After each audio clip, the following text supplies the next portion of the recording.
Good evening, sim racing fans across the globe, and welcome to iRacing Live and LSRTV as we come to you from what many people have termed the gambling capital of the world. We call it Sin City, and tonight the virtual Las Vegas Motor Speedway going to play host to round 3 of the Real Sim Racing RSR Full Throttle Cup Series presented by Gary Mercer Trucking and Sim Experience right here on LSRTV, and getting ready to kick things off from one of the fastest mile-and-a-half tracks on the service, and we bring you topside to the broadcast tower where you'll find myself, Jacob Seelman, alongside Evan Pasoko and Brian Macklin, Cisco Scaramuza down in the production trailer as we get ready to rock and roll for tonight's third race of the season. Going to be just under 200 miles on tap for the Sin City Showdown, and Evan in the roll, and we've seen 2 races won by Boomtown Sim drivers, and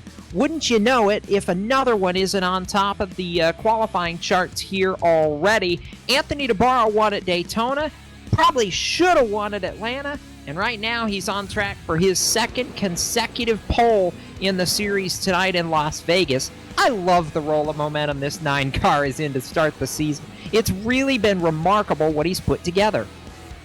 You can take Daytona early in the season and have a bad finish there, and it's easy to think that your season got off on a slow start. Well, for him, the complete opposite, and leading right now, albeit he still has about 6 minutes left to hang on it, but he was also the fastest driver in practice. So that number 9 machines, he's got the handle on the car, and his qualifying speed 5/100ths of a second better than the time that had him at the top of the practice board. So there's no doubt that the number 9 machine has been fast. We head to our second consecutive intermediate racetrack on the calendar. These are going to be making up the bulk of this 2016 schedule. If you can find speed here, and if you found speed at Atlanta, it's probably going to translate over to this evening's race. Each track has a couple of unique characteristics, but for the most part, we're going to see a lot of those names start to filter themselves out and be top runners week in and week out. There's no doubt that the number 9 machine is one of them. 2 names that I'm liking inside the top 5 right now, Mike Kelly and William Amaker from 24th and 27th in practice. They're 3rd and 4th now, so it's not just the series veterans up top. No, it's not, and I think it's going to be very interesting. Even some of the series veterans that we haven't seen in a while up top on the speed charts in qualifying. Brian Harvey in the 66, 31st in practice, picks up a 10th and a half, rolls to 9th right now on the qualifying grid. So Brian Macklin, this is a track that I've always called it a driver's track. You've got to be in your groove and in that rhythm in order to do well here. It's not a track that just comes easy. It's a track that, while it's not known for passing, can put on some great racing, and you got to wheel it. That's basically what we've seen the last couple of years in these races. Oh, there's no doubt about that. You have to get up on the wheel, and you have to be a driver here at this track. You can't come out here and be passive in the car and expect to run well. This track has a lot of unique characteristics. There's a lot of bumps down into turns 1 and 2 that you really have to try to navigate around. You don't really want to run over them. You're going to see a lot of these drivers venture up towards the wall down in turns 1 and 2 as the tires wear off, but they're going to stay down at the bottom of the track in 3 and 4. It's going to make for an interesting race. The one thing I want to just look at is these qualifying times right now. 1st through 40th are separated by less than 3/10. That is unheard of to me, to see the field be that tight from 1st to 40th. That is amazing, and that's just a sign of how strong this field is and how much excitement we should see tonight. I expect these guys to be racing from top to bottom all night long, and it's amazing to me. You look back at our defending series champion, Dwayne Vincent, he's sitting back in 36th for qualifying right now. That's not the lap I was expecting to see out of him. Well, keep in mind it's an open qualifier, and Evan, that means he's going to have a shot to better it, but it's unbelievable to see the amount of parity in this field tonight. Like Brian said, 1st to 40th, less than 3/10 of a second. I don't know that I've ever seen qualifying times this close in an RSR Full Throttle Cup Series field before, outside of Daytona and Talladega. This is remarkable tonight. You guys are right. We're used to seeing close qualifying times, and you'll say a couple of tenths, like 4 or 5 tenths separating the top 15, top 20, and then it starts to drop off. To have everybody that tight, you have 5th position all the way through 25th within 1/10 of a second of each other alone, and the entire field within about 4 or 5 tenths of a second. What that means is if these guys are relatively close to each other in race speed, what that's going to be is this race is going to have a lot of strategy in it. It's not going to be a race where you can see somebody run it in front and dominate it. There's going to be a lot of strategy, plenty of that, which we always like to see, but the qualifying ever so tight. I love the open qualifying, though. You mentioned not the best qualifying effort, at least to this point, for a couple of guys back there. Dwayne Vincent, P36, you mentioned it. He was only 28th in practice, so he has not had a good night. But Chad Jacob, P5 in practice, back in 31st right now. So while they have plenty of time to get a lap, and you have to remember, there's 43 cars out there. You have 15 minutes, sure, but it's still going to be tough to get a clean lap in without interference. Yeah, it really is. And for Cole, I've been really shocked that he's not been able to back up that lap from practice because he's had some speed. I want to give a shout-out to the 62 of William Hale, one of the Stroker Aces cars, 29th in practice. He picked up a 10th and a quarter from his practice time and sits 15th on the qualifying charts as a rookie right now. Very nice job. He's matched pace with Daniel Eberhardt, who's another one of those very fast Full Throttle Cup rookies. Those two making a pairing back there on row number 8 and have done a nice job. You know, Boomtown Sim, real quickly, they've won the first 2 races of the season. Everybody's been on Christopher Hurlow in the 87 all week, wondering when he is going to be able to get up there with his teammates and challenge for the win. He's 8th on the qualifying grid right now, outside of row number 4 provisionally, and looking like he's going to have some pace to do very well tonight. Before we get things kicked off here in Sin City, we do want to honor America, so with that, we send it trackside tonight for opening ceremonies. Oh, say, can you see by the dawn's early light what so proudly we hailed at the twilight's last gleaming, whose broad stripes and bright stars through the perilous fight o'er the ramparts we watched were so gallantly streaming, and the rocket's red glare, the bombs bursting in air, gave proof through the night that our flag was still there.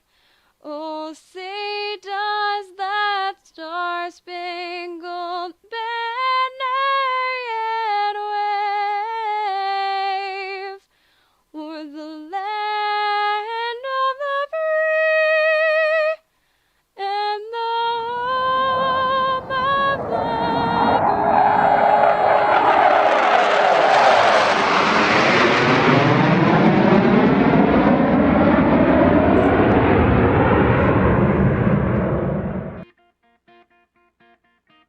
Red and black flags out for qualifying as we bring you back topside the Inside Sim Racing broadcast tower, and it's going to be career pole number 4 and 2 in a row for Anthony DeBarro as he moves now into a tie for 9th on the all-time qualifiers list with a couple of guys who are in tonight's field, Jose Gonzalez and Rhett McBride with his 4th career Full Throttle Cup pole, still a myriad behind Dwayne Vincent. But Brian Macklin, as we get set to head to the starting grid, I know you wanted to touch on how impressive Anthony DeBarro's lap was that he put up, because there's a lot of rubber and a lot of heat down on this racetrack. Yeah, not just him, but pretty much everybody in this field. RSR allows the track to build rubber during practice, and the heat in the track also gets carried over into the qualifying sessions. So everything that they do during practice as far as laying rubber down and putting heat in the track, that carries over into qualifying. And all of these drivers backed up their lap times for the most part, or improved, like we saw with Anthony DeBarro, which was very impressive to me. And now they're going to also have that going into the race, because the rubber that they lay down in practice and qualifying, as well as the heat, that's carried over into the race. So you're going to see a very interesting race with all that rubber and heat already in the track. Look at the starting grid tonight. Front row going to be DeBarro on the pole. Scott Eckridge is outside the Steel Horse race in number 70. Going to be those front 2 tonight. And then just behind, a couple of guys I was talking about, Mike Kelly, William Amaker, 24th to 3rd and 27th to 4th. They'll start top 5 tonight. Carl Shed, Jose Gonzalez back on row number 3, P7 for David Comstock. Chris Hurlow back in the number 8 spot, P9 for Brian Harvey. Mitch Rollo, top 10. 11th goes to the number 2 of Rhett McBride, Greg Evans. He's the defending race winner here at this track. He won here 1 year ago. He's starting P12. Let's see if he can get up there and win 2 in a row here at Vegas. Steve Gottschalk is going to start 13th. Thomas George will start 14th. And rounding out the top 15, William Hale will start 15th. Yeah, 16th, Dan Eberhardt. Corbin Hemstreet back after 1 week off is 17th. 18th, Matt Lacrosse. 19th to C.J. LeVere. And Tim Matthews, your Daytona pole sitter, rolls from 20th. And we did this last week. It worked out pretty well for him. He led like the first 90 laps. Let's see if we can't dial up the pole sitter one more time. Brian Macklin, see if we can't get Anthony DeBarro here. Hey, Anthony DeBarro, this is Brian Macklin up in the broadcast booth. You got me? How you doing tonight? Not too bad. What is your plan for this race? A hot, slick racetrack? What are you going to do to try to win this race and bring it home? Manage tires, that's key. I mean, you're going to see a bunch of cars get out 10 laps, take a big lead, and then you're going to see cars that save the tires come back after 15 and just get away. It's pretty critical to save the tires. Can you lead it for the first 90 or so like you did at Atlanta last week, or is this a whole new ball game? I'm honestly expecting to drop back to about 4th right here quick. I'm going to save my tires a lot. We'll let you get to it, Anthony, but we'll touch base with you throughout the broadcast. Good luck tonight, my friend. Have a good one. All right, Evan, half a lap from green. Does Boomtown continue the roll, or is it somebody else's ball game tonight? It's week 3, so I think if you've got some momentum going, it's time to ride it out. It is still early, but we're starting to get to the middle of the schedule now. There's no plate races for a while. A lot of good hard racing coming up in the next couple of weeks. I think they have the momentum. Starting up front for them is going to be good. It's an interesting race. It's going to be fun with a little bit of strategy, but I'm liking it. As we roll into turn 3 and 4, we want to thank all of you who are tuning in tonight on LSRTV and iRacing Live. The field in the hands of Anthony DeBarro and Scott Eckridge on the front row as the American Childhood Cancer Organization pace car eases to pit road. DeBarro and Eckridge lead the field to the American Ethanol green flag, and the Sin City Showdown from Las Vegas Motor Speedway is officially underway. DeBarro on the jump, 3 car lengths, 4, 5, 6 car lengths now. Down to turn 1 as the battle for second goes the way of Mike Kelly. Scott Eckridge really dropping back early. Back straight away, it's wheel-to-wheel for third. Eckridge falling back as Jose Gonzalez on the move. No doubt at all that the number 9 machine took advantage of the restart box. And I mean, even that 80 machine to Kelly didn't get that good of a jump. Just the 70 caught sleep. But Eckridge, who started in second, he'll be 4th the first time by the start finish on DeBarro. Check it out to half a second. Kelly got P2. We saw that. Jose Gonzalez up the bottom. And beat Mobile, the Toyota, up to 3rd from P6. So the inside was the place to be there. Top 5 single file for the first time. Down the Nellis straightaway. Small battle between Christopher Hurlow and the 86. William Amaker with some connection problems. Yeah, Amaker, and he struggled with that here in a couple of races early on this season, Brian, but boy, the shuffle is already going early, and I'm watching our defending race winner back in 10th now. The 23 of Greg Evans has really put on the charge early. He used the outside lane to his advantage, and the Amsoil machine for Steel Horse Racing with deadlocked ahead of him. He already sees some of these guys coming back to him. He's on the move, and the defending race winner looking for a lane to work with, trying to work underneath the 86 of Amaker, who's struggling early pace that Greg Evans has, even back in traffic.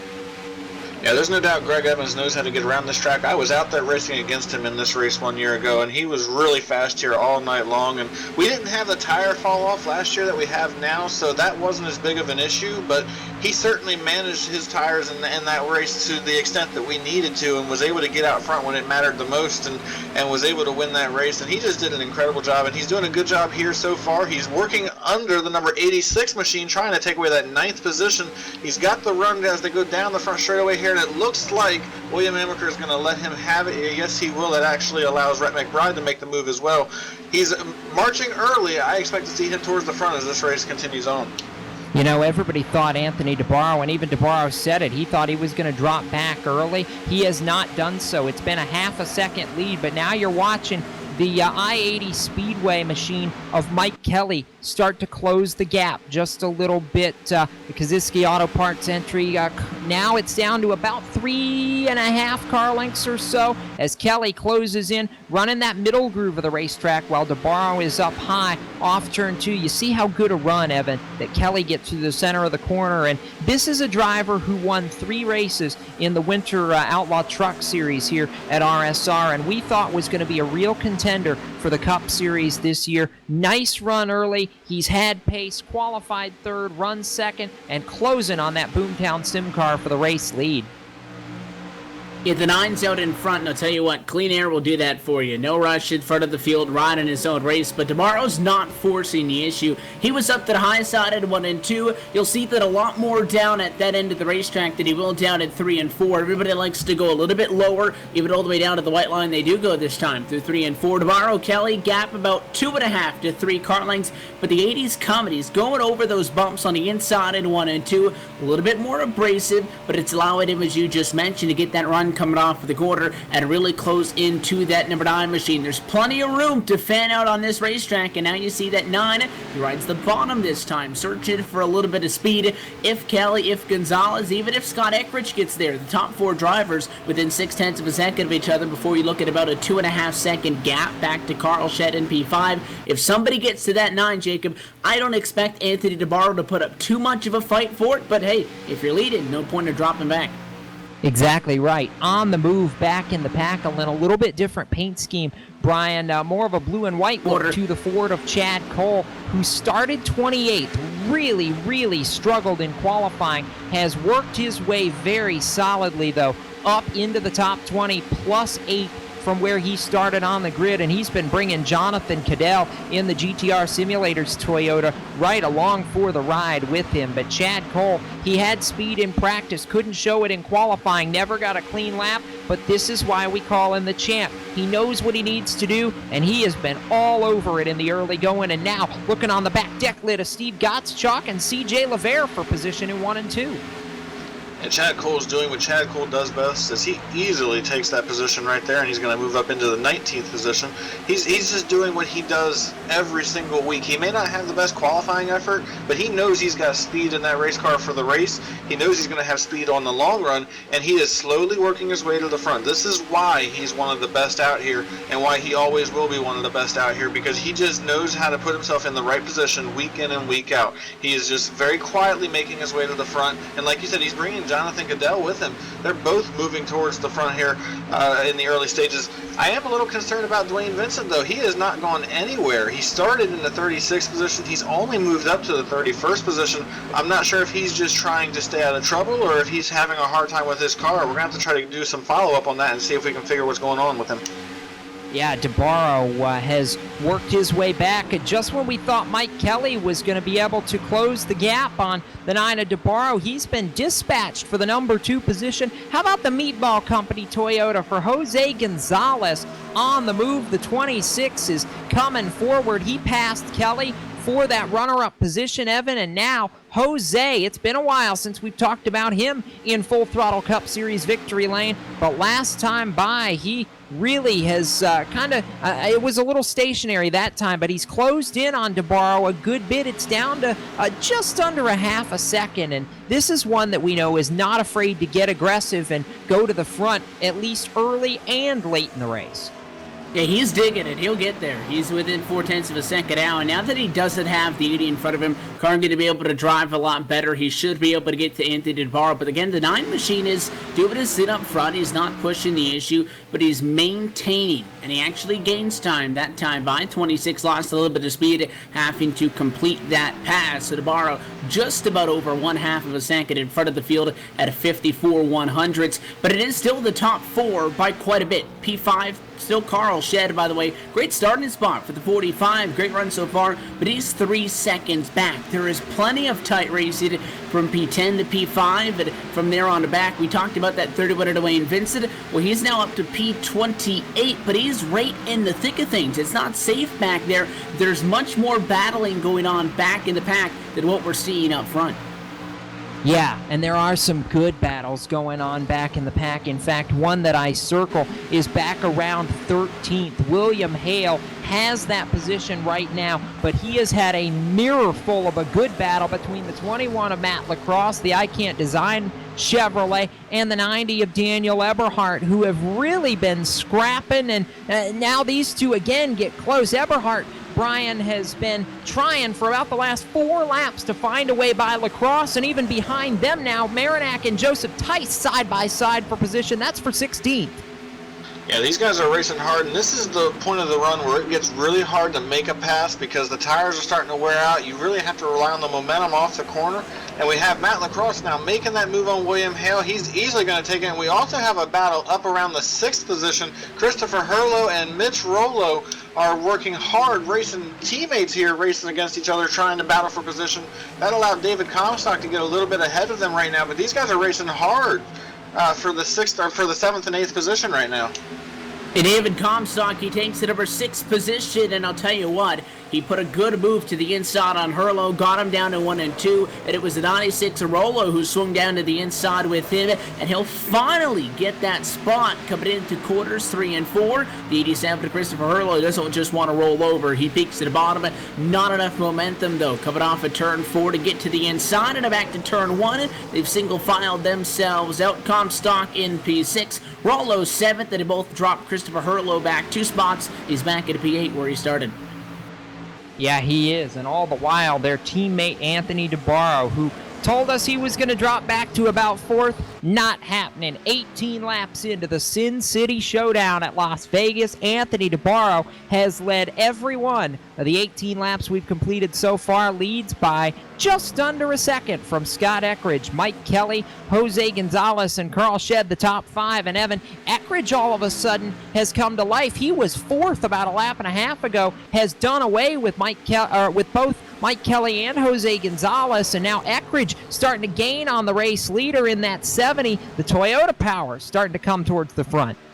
And this is almost what we saw at Atlanta. It's what I mentioned pre-race there, but the qualifying speeds being so close. It's not a race where somebody's going to be able to run away. DeBarro, he's done a good job, 20 laps in front. Eckridge, though, closed it in fast. And I said that Jose Gonzalez, at least I was expecting that 26 to catch the 9. Jose was working hard on the bottom to get a couple of spots. Again, he started at P6, had to work around 4 cars to get to the number 2 spot and burned a little bit of those tires up. He's followed back to P4, as you mentioned, by Kelly just behind in 3rd.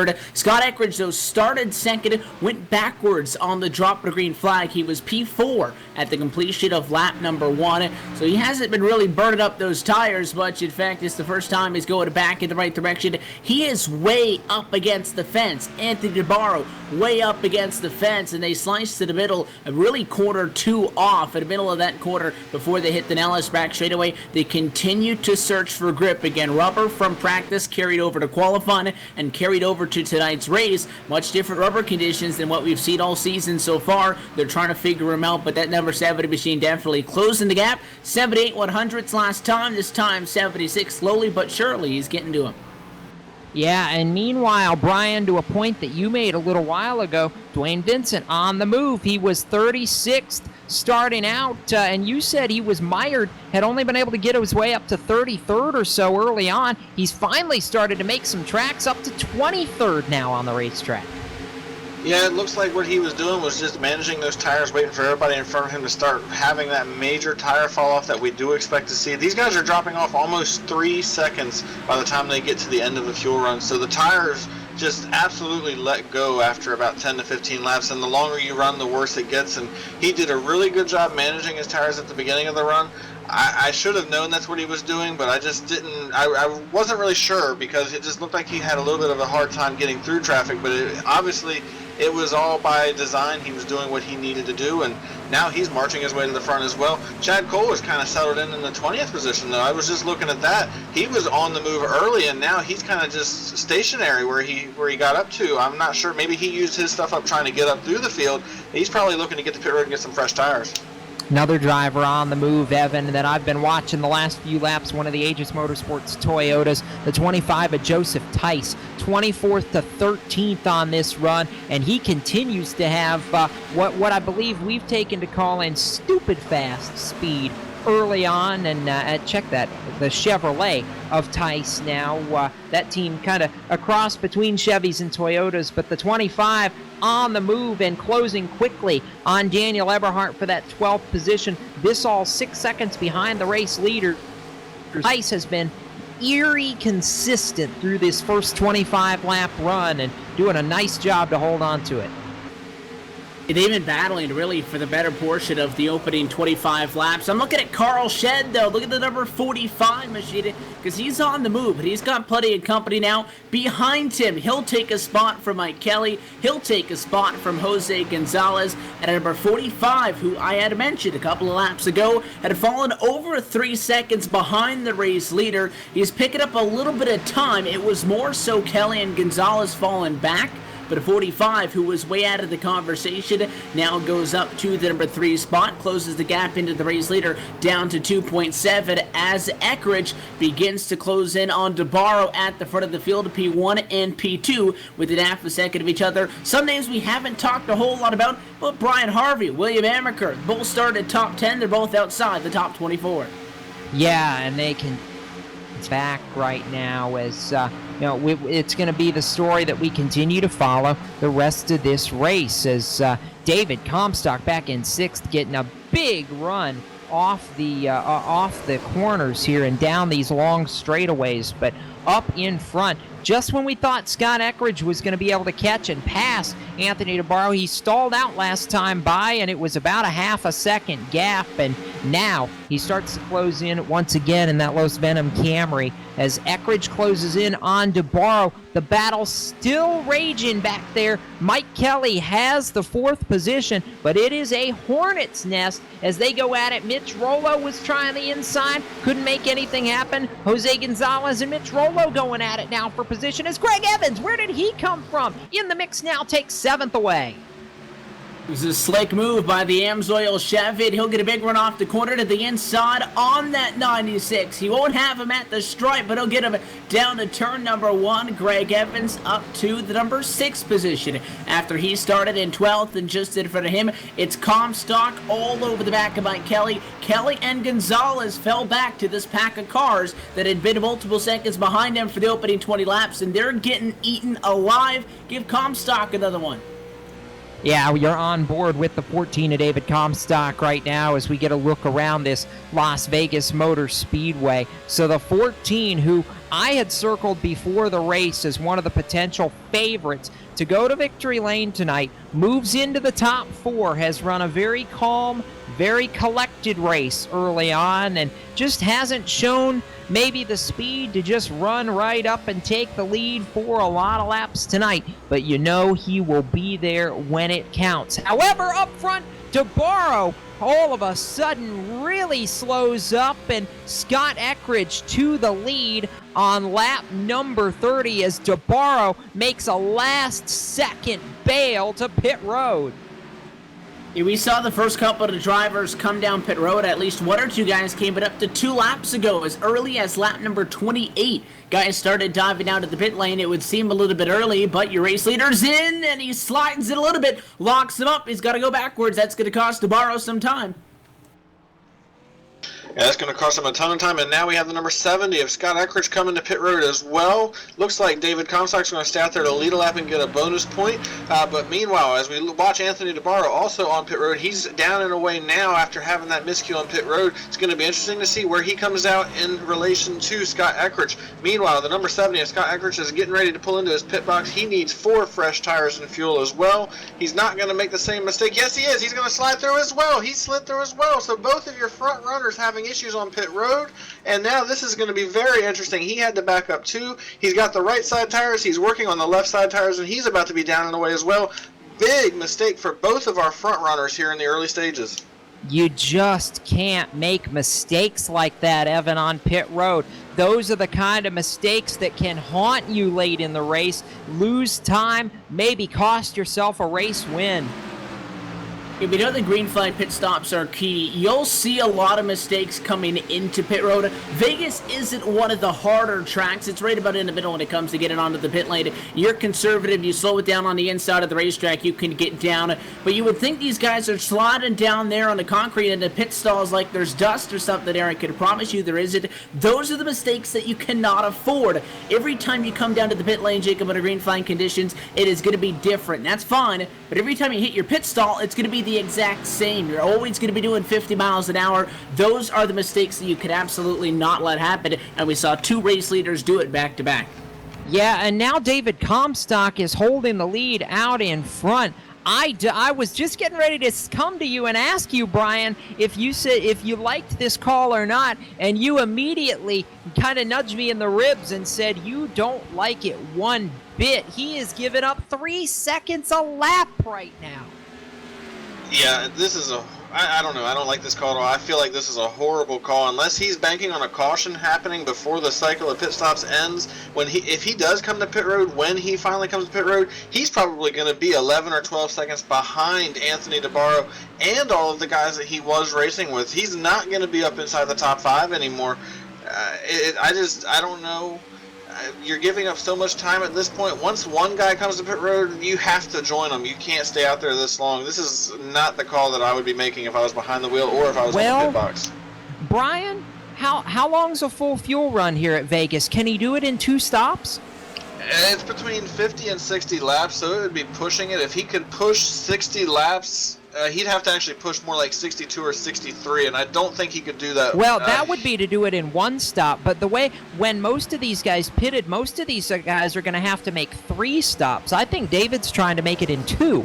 Well, that's a good point. That might be what he's trying to do, but still, the amount of time you're giving up on the track, by the time he comes to pit road, he's going to be so far behind, it's not really going to be an advantage. He's going to have to make up so much time that it's not really going to work in his favor. I just don't see this working out the way he wants it to, but I could be wrong. This might work out better than I'm expecting. I just haven't seen it work yet. He finished 6th in the Ascors Pro Geek Consulting Cup Series race last night here on LSRTV at Las Vegas, so he may have learned something from that race that we didn't. We'll have to wait and see. As it is, though, right now, the Gary Mercer Trucking, Monster Energy, Chevrolet out in front of this field over the I-80 Speedway, Kaziski Auto Parts entry of Mike Kelly, the Meatball Company Toyota, Stefan Marinak, the Verizon number 7 Chevrolet of Nelson Rivera, and then the Quick Car Racing Products I Can't Design number 21 Chevrolet of Matt Lacrosse. Those are your top 5 here in the RSR Full Throttle Cup Series with 38 of 125 laps complete. You're watching the Sin City Showdown live on iRacing Live and LSRTV, the voice of sim racing. We'll be right back.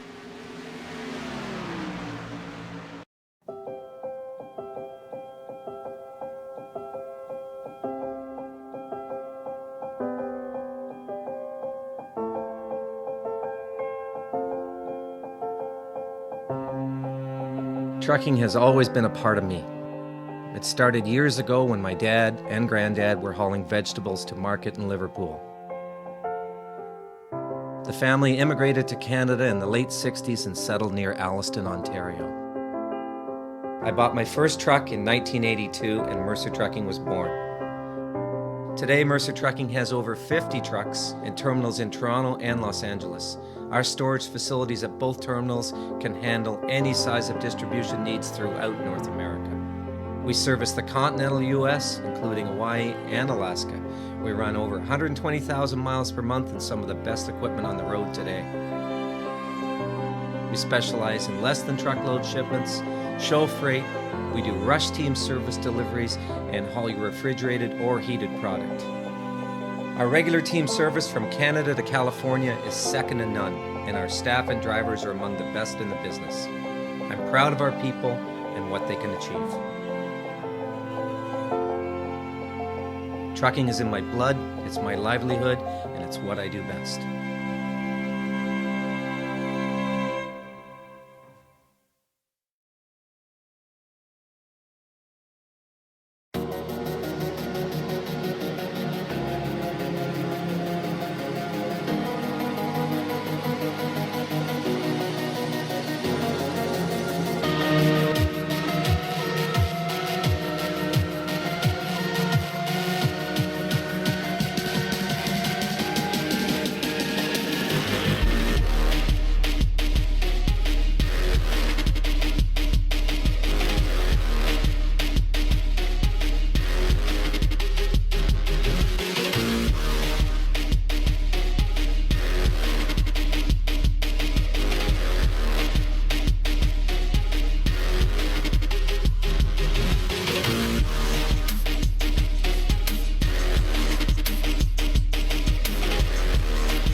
Welcome back to LSR TV coverage of the RSR Full Throttle Cup Series presented by Gary Mercer Trucking and Sim Experience live from the Las Vegas Motor Speedway. The Sin City Showdown finds right now the I Can't Design Chevrolet of Matt Lacrosse out in front of the field, maybe trying a two-stop pit strategy tonight as he leads with now 44 laps complete on older tires. Former race leader and pole sitter Anthony DeBarro coming in third and coming with a full head of steam. He's about to pass Rich Jetty momentarily for the number 2 position and going to eat away at Lacrosse's advantage if he doesn't come soon.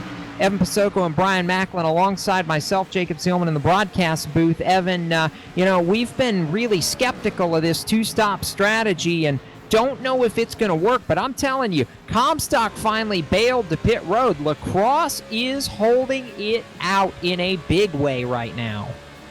Yeah, I'm still not sold on it because he just came down to the pit lane. You're going to see look how much slower that 21 is. You see the water machine behind him? That's Sean Casto running in 38th position, and he just blew his doors off of him. Comstock just came down, so he's not all that far off of this 21 machine. 21's going to get passed by the 9 of Anthony DeBarro here shortly. The 21 still has to make 2 stops. His whole thing is, I'm trying to make it on a 2-stop race. Well, even if DeBarro has to pit 3 times, he's got 1 out of the way, so he's going to pass you, and you're both going to have 2 pit stops left. Well, no, if you're Matt yeah, I guess that's right. If you're Matt Lacrosse, you've got a pit stop here coming, but you're also going to have a lot fresher tires than DeBarro. So in the long run, I think Lacrosse will make up some of the time that he's losing over the course of this run, but he's going to go a lap down right here as DeBarro going to circle around and go back to the lead on lap number 47. He's coming down. Now Lacrosse is coming this time. I think that was the plan for the 21. As soon as the 9 got around, I'm coming. I'm still not buying it. I don't know. Brian? Yeah, I just don't like this strategy. As a driver, I want to be on pit road. As soon as I know the leader's coming to pit road, I want to be there with him. I don't want to give him any time at all to have fresh tires against me. Unless I feel like I can make it to the end on fuel and I know that I'm not going to get passed by him, I'm coming to pit road as soon as I know the leader's on pit road. You're going to have to make a believer out of me by making this happen tonight. If they can make this work, then it'll make a believer out of me. But so far, I just don't see how it's going to work out. If a caution comes out right now, these guys are going to be trapped. David Comstock's back in the 32nd position, and if a caution comes out, he's going to have to come back to pit road and get 4 fresh tires. He's not going to be able to take that chance of staying out because he's already got too many laps on these tires. If he stays out, he's going to end up dropping like a rock on the restart. So there's just too much risk involved in this strategy. In a series where there is a higher chance of there being a caution than maybe in a series like Ascors or in the Peak Antifreeze series. I just don't necessarily think that I would use this strategy here. So we cycle back around to DeBarro being the race leader as we work in now lap number 50.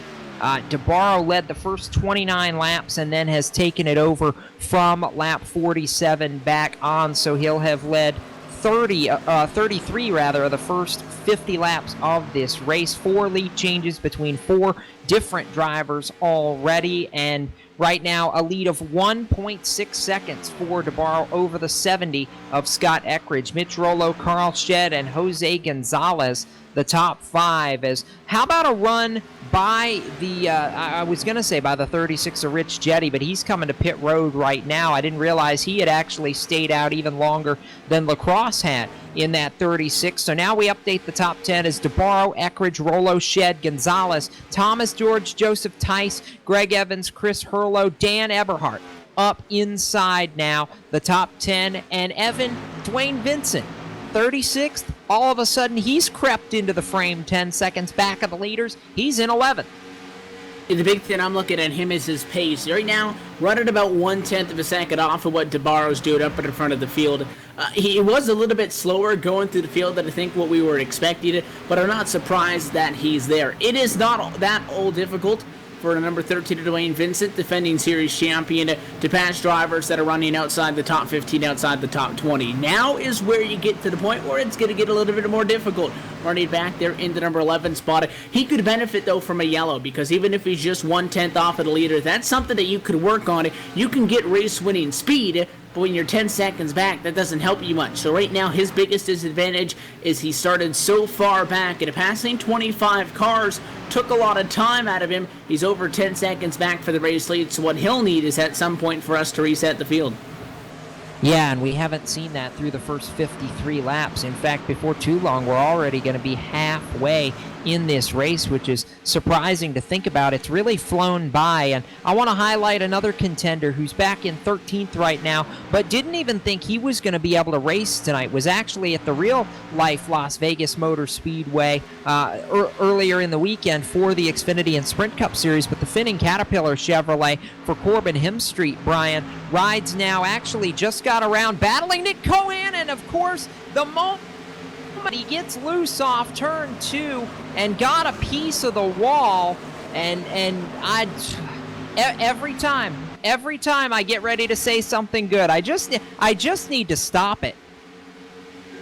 Yeah, Jacob, I think you just need to stop talking about these guys, because that was a very tough luck moment for Corbin Hemstreet. The damage doesn't look too bad, but as this race goes green flag, he's not going to have an opportunity to fix it unless we get a caution, so it's going to hurt him some. It's going to be very interesting to see how far he falls back. Very lucky that he was able to be at the Las Vegas Motor Speedway. I know our own Evan Pasoko was there this past weekend as well. I'm sure they had a blast out there with the sandstorms and all the craziness that was going on. That had to be a lot of fun.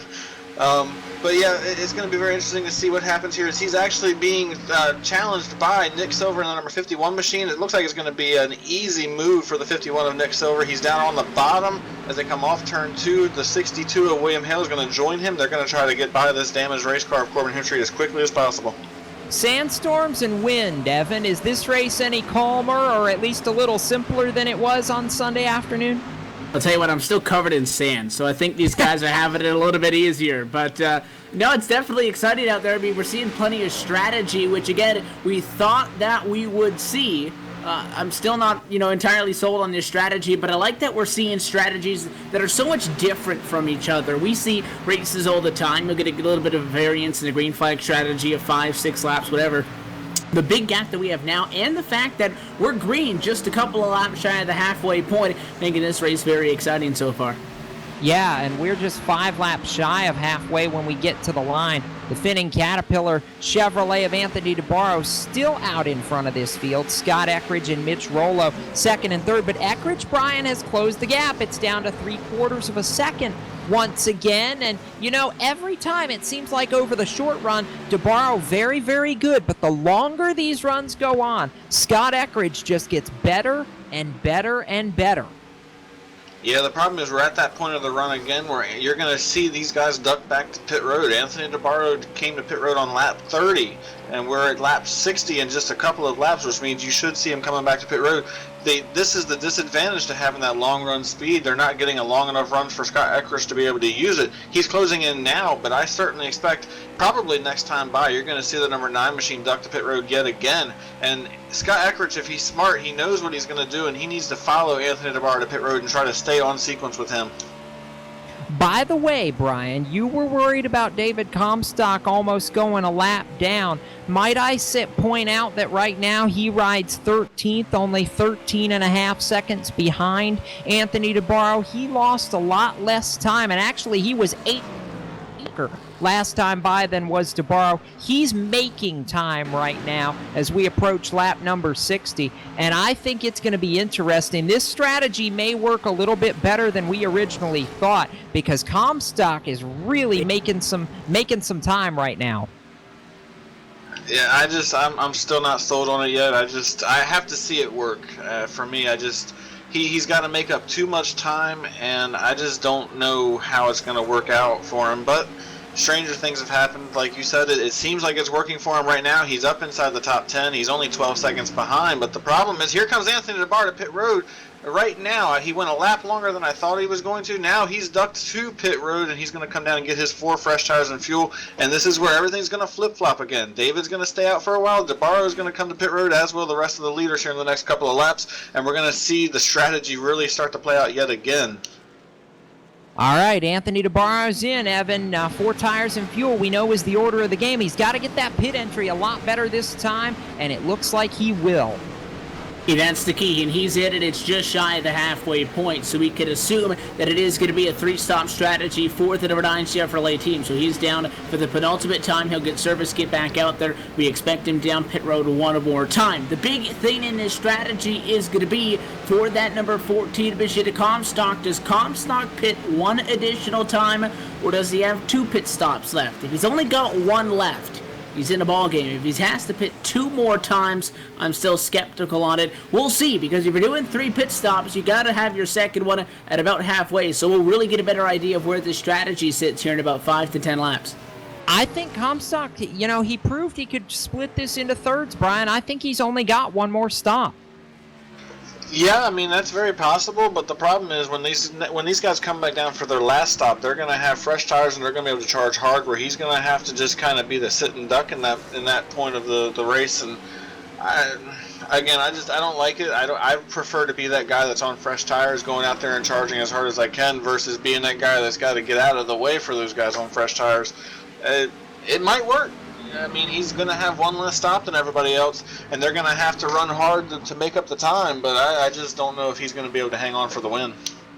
We're just past the halfway point, 1 lap past halfway that time by. Greg Evans is your race leader. What we're going to do, though, because we still have a lot of these guys that have yet to come down pit road, we're actually going to delay our midway race break a couple of laps here, just to wait and get a lot more of these guys at least cycled through, because we know Greg Evans, the leader, is probably going to come to pit here momentarily as we work lap number 65. He'll stay out 1 more time, but David Comstock making up time in that second position, and you imagine he's going to go by for the lead shortly. But the defending race winner, Evan, a nice job right now, finally taking the lead here just past the halfway point.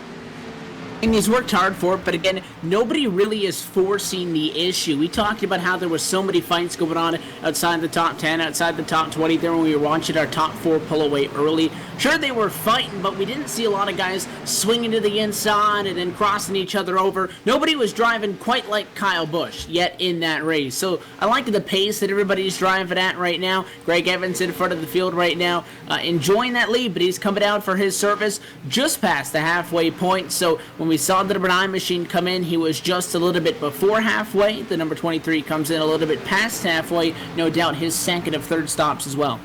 Yeah, Comstock to the lead on lap number 66, which means in just a moment we can give you the Gary Mercer Trucking midway race break here, presented by Sim Experience. And when we come to the line this time, we will do just that, as David Comstock comes to complete lap number 67 of 125. Here's our Gary Mercer Trucking midway race break with Comstock out in front of the field for the second time in this race. Mike Kelly rides in the second position, Stefan Marinak third, Nelson Rivera is fourth, and Brennan Mercer has just moved into the top 5 as Greg Evans has been again on pit road. Anthony DeBarro cycles through to 6th, Mitch Rollo going to be 7th, Scott Eckridge is 8th, Rich Jetty 9th, and Carl Shedd, the Aegis Motorsports machine, 10th.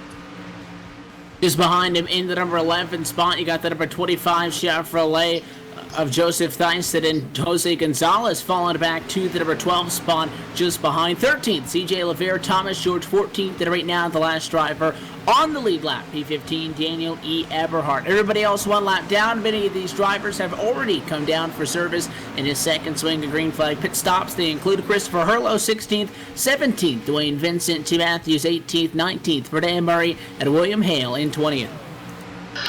William Amaker is in the 21st position. Sean Castos is 22nd. Actually, we're going to shake it up a little bit here. David Washington just moved into 22nd. Greg Evans is going to move to 23rd after just having done his green flag pit stop. Sean Castos drops back to the 24th position. Corbin Hemstreet is 25th. Jonathan Goodell is 26th. Nicholas Cohan is 27th. John Abbott is 28th. Brett McBride is 29th. And rounding out the top 30, Steve Gottschalk is 30th. Yeah, Gottschalk in 30th, still running that Lenny Pond tribute scheme, but behind him in 31st is Sean Bounty, Scott Simley 32nd, Brian Harvey. After a great qualifying effort, thought we were going to see more of him. He rides 33rd after starting 9th, 34th, Kevin Linden. Matt Lacrosse has really dropped back to 35th. Nick Silver 36th, Jimmy North 37th, Chad Cole, the champion. We've thought we would see much more of him tonight, but he is 38th the lap down. Doug Roth 39th.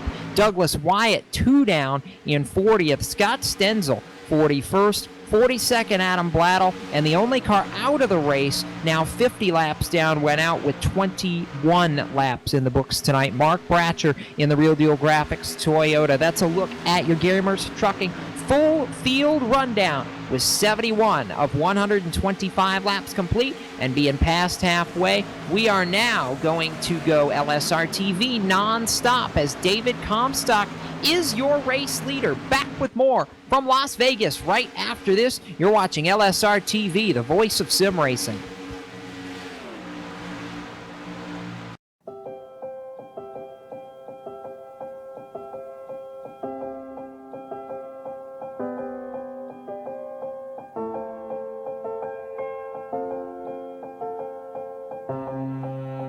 Trucking has always been a part of me. It started years ago when my dad and granddad were hauling vegetables to market in Liverpool. The family immigrated to Canada in the late 60s and settled near Alliston, Ontario. I bought my first truck in 1982 and Mercer Trucking was born. Today, Mercer Trucking has over 50 trucks in terminals in Toronto and Los Angeles.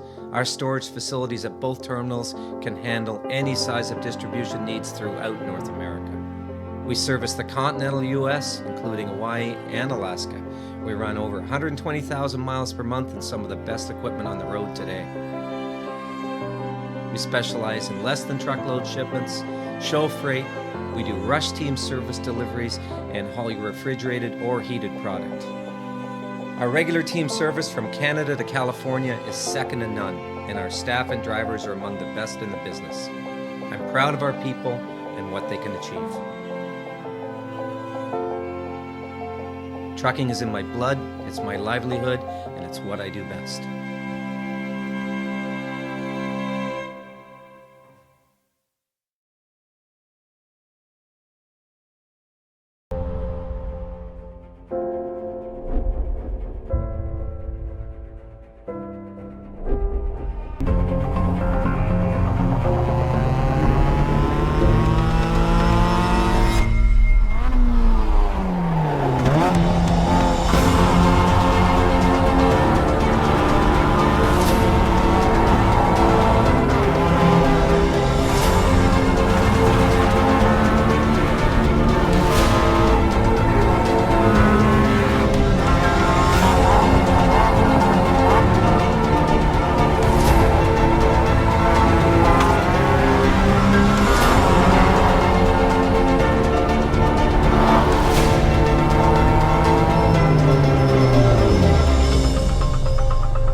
Welcome back to LSR TV, the voice of sim racing, as we close in on the finish here tonight from Las Vegas Motor Speedway, the Sin City Showdown. David Comstock trying to pull a two-stop strategy, the leader of this race. Jacob Seelman, Evan Pasoko, Brian Macklin on the call. And gentlemen, we're still not believers in Comstock's strategy. DeBarro is coming for the lead. It's a matter of when he gets there and, at that point, how much time Comstock makes up when these guys have to make their final pit stop. Well, the problem right now is he's going to have to come to pit road very soon, and within another 10 laps or so, you're going to see the rest of these guys come back to pit road, so he's not going to have a lot of time on the fresh tires to try and make up time. Having only 10 laps to make up time, that's not a lot. And he's hitting the fence again. He's hit the wall a couple of times on this last couple of laps here, which is not helping his chances at all either. But he needs to get to pit road as soon as possible because Anthony DeBarro is only 1 second behind him, which means when he comes to pit road, he's already going to be giving up a full lap to Anthony DeBarro. He's easily going to be a lap down when he finally does come down.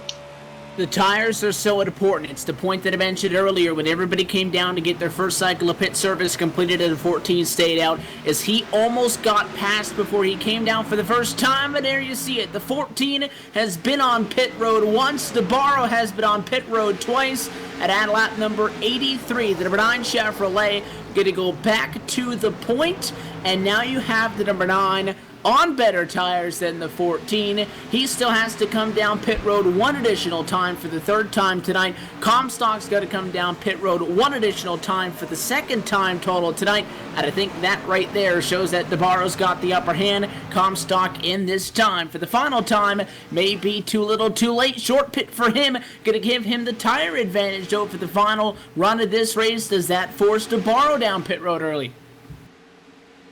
David Comstock on pit road now for what we believe is going to be the final time for this number 14 Monster Energy Chevrolet. He's going to have to get into his pit box cleanly. He can't afford to slide through. He's got old tires here, so it's going to be very easy to do. He hits his marks. He's on pit road. He's getting his 4 fresh tires. He's got a little bit of damage to the right side of that car where he got into the fence. They're not going to take the time to fix it. They're going to get him back out there as soon as possible so he can try to make up as much time as he can and try to put himself in a position to win this race. I promise you that he saw that number 9 closed it in, and he decided to get up on the gas pedal a little bit more, and he got the fence 2 to 3 times in the last couple of laps. You see a race leader right now, the number 9 of Anthony DeBarro, battling with the number 51. So that 14 machine back off in the pit lane. He has completed his final bit of service for the evening. He should be good to the end because this next time around, he'll take 40 laps to go. DeBarro now out in front of the field has an additional pit stop to make. He's not quite at his mark yet, so right now the advantage and the better tires are in favor of the number 14 machine. DeBarro at this juncture, while he's leading the race, Brian, he's actually now losing time to Comstock. So the 9 machine, he's hoping that when he comes down pit road, he's got better tires at the end when the 14 falls off. Yeah, and I have to sit here and just say that I've been against this strategy all race long, but when this happened right here, I think I just finally saw how this strategy is going to work out for David Comstock. When he came to pit road, about 6 or 7 laps before we're going to see Anthony DeBarro and the rest of these leaders come to pit road for their final stop. And when that happened, he was right behind Anthony DeBarro, and now he's got the advantage of fresh tires. He's going to be able to make up 5 or 6 seconds, maybe a little bit more than that by the time these guys come to pit road. So he's going to have a 5 or 6 second gap over Anthony DeBarro and Scott Eckrich when they finally get their pit stops out of the way. This might actually work for him. I finally saw how this was going to play out. It took me a while because I just wasn't too sure about it, but now that I've seen how it's going to work out, this might actually work really well for David Comstock. Isn't that what you said about 5 times earlier in this race, Brian, that you had to see it work before you were going to be a believer? And you know what? I'm slowly becoming a believer. It's just for me, I don't like this strategy because if it had went wrong at any point in time with a caution or with something else, then we would have had an issue. And Anthony DeBarro is coming to pit road. He decided he needed to get to pit road as quickly as possible. On lap 88, Anthony DeBarro has come to pit road. He comes down for some service, and he comes into the pits about 5 laps after we saw the number 14 come down. I don't think there's any question that when he gets back out on track, he will be behind Comstock. He'll have fresher tires by that small margin, and he tiptoes into the stall, down in the number 1 pit box to make sure he doesn't make a mistake, and everybody else has to come down pit road behind DeBarro, knowing what is on the line with the tire strategy. So the number 9 Cat Chevrolet right Right side tires, left side tires, gas and go. He is off and away. We're still green since the start of this. We should be good to go to the end of this race, and we wait to see where that number 14 machine is going to be. Comstock well off for quarter number 2 in the middle of the Dallas straightaway, and well behind him is that 9 of Anthony DeBarro. Pitted well afterwards. The 14 has been picking up 2.5 seconds per lap for the last couple of laps on the number 9. Now DeBarro's got to go to work. Now, Brian, if a caution comes out, how does that change the strategy with the track position for the 14 now? He's bought himself every possible advantage at this point, even if a caution does come out.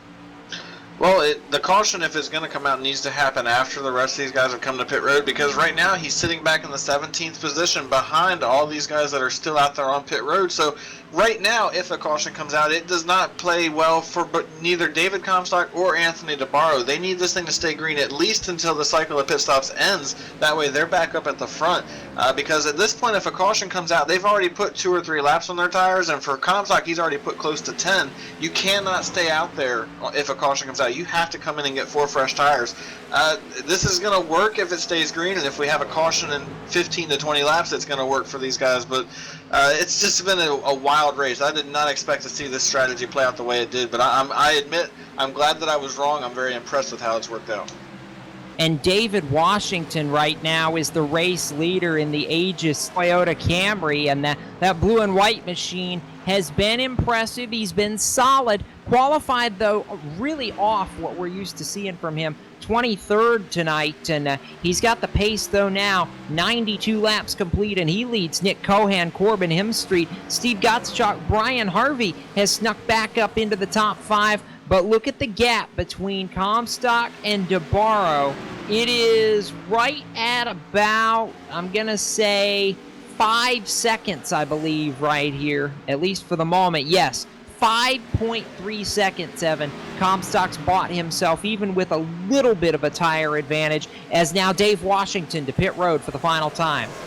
Washington just kind of a non-factor tonight. He was back in 21st, 22nd before the pit cycle began, and everybody flocked down, but a 9 came down, 98 stayed out, so some bonus points for that Toyota Camry team. But he's going to come into the stall, 4 tires, gas, go, the works, and he'll get back out there. Question is now, can the fuel on the number 9 catch the number 14? Comstock up in the number 4 spot, navigating around lap traffic. And not just drivers that are laps down, but guys on the lead lap is going to be huge here. Anthony DeBarro has 5 drivers between him and Comstock on track. So while the number time-wise might not sound bad, that's plenty of traffic that's going to be holding him up. Meanwhile, Comstock going to be 4. If he gets to Stefan Beranek in a 99 machine, outside of that, you're not going to find somebody for quite some time. As he moves up now to the number 2 spot, Beranek, the battle for the race lead, it will be for the time being. So Comstock has the advantage right now when it comes to positioning on the racetrack.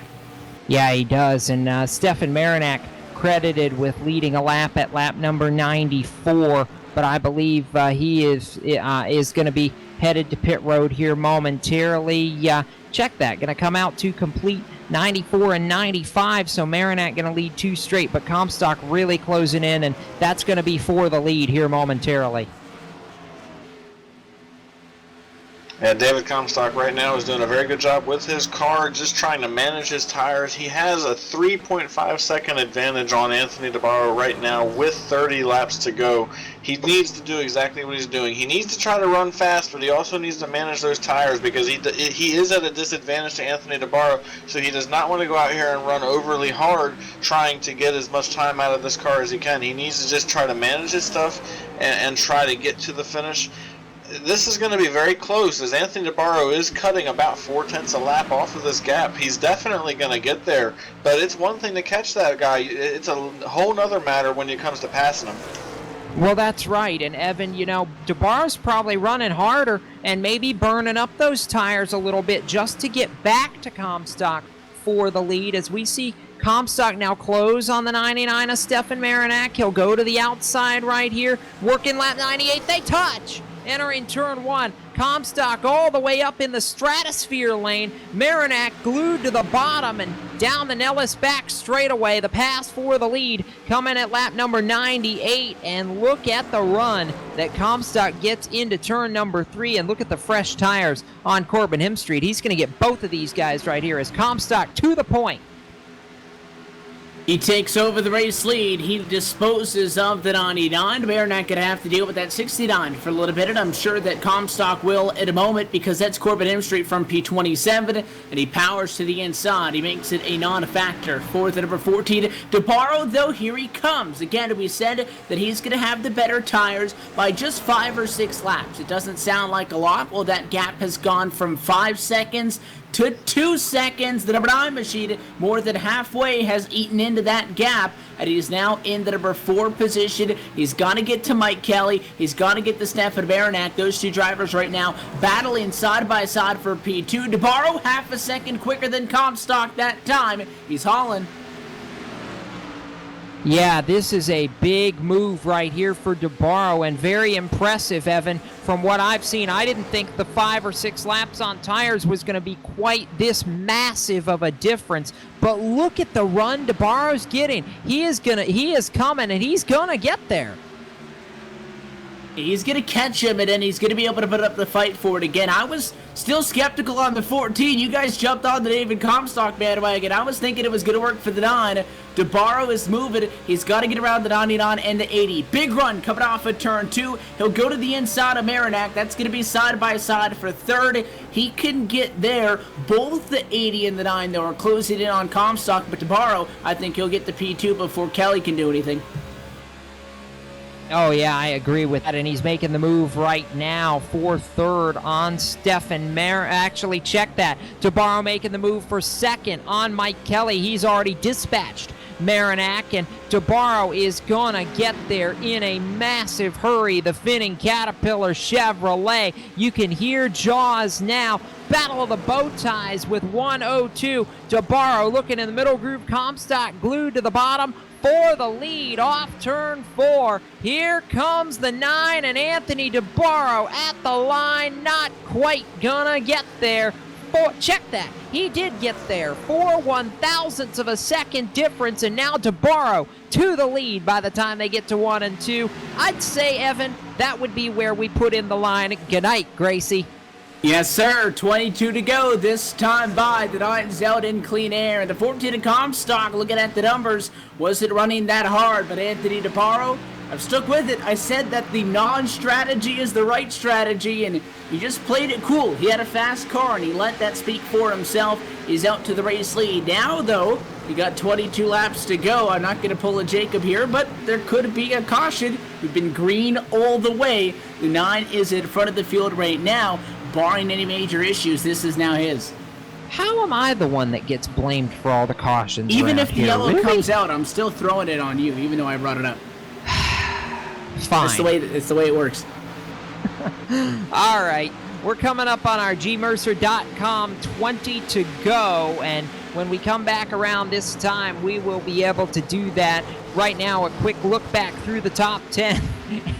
Anthony DeBarro, David Comstock, Mike Kelly, Stefan Marinac, Scott Eckridge, the top 5. Then it's Mitch Rollo, Carl Shedd, Joseph Tice, Jose Gonzalez, Daniel Eberhardt. Solid run all the way up into the top 10 tonight. 20 to go. This time, Anthony DeBarro has been out front for a myriad portion of this race. I like the Caterpillar Chevrolet, Evan. I don't know that there's anybody stopping him.